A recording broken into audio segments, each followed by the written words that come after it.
Another way that you can use syndicated data to tell a story to a retailer is to talk about opportunity gaps, right? And I don't think that brands do this enough, honestly.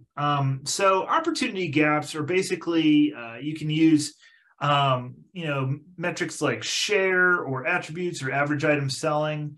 And then you want to kind of quantify what the gap is and how much a retailer could make if they could capture this like amount of share that they're lacking versus like say the channel. So in this first example, let's say the retailer X, looking at their assortment of items, that 90% of the items that they sell are conventional and 10% of the items that they sell are natural.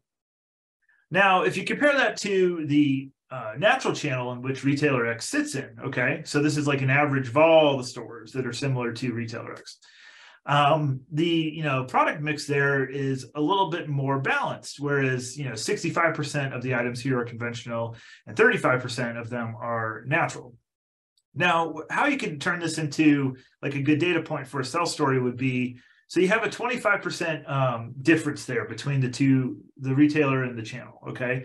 So if you take that 25%, and you divide it by the overall amount of sales, and you think like, okay, how much money does that represent?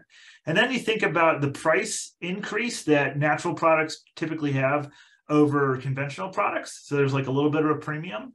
You would kind of take those two numbers and figure out, how much more money that this retailer could make if they expanded their assortment to become more natural. More of their assortment would be sold at a higher price, and therefore they could gain more money in sales over the course of a year. Another way to do this is kind of like using average item selling.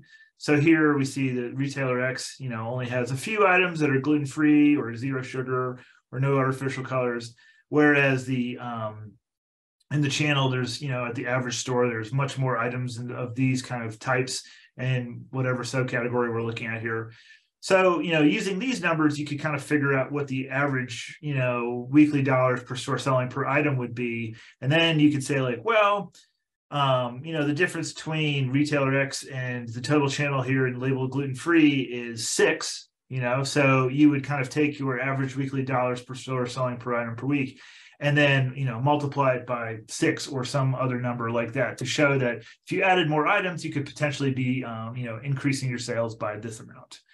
This is a great way to generate kind of FOMO or fear of missing out, in a retailer, and ultimately become a partner with them because you want to help their business as well.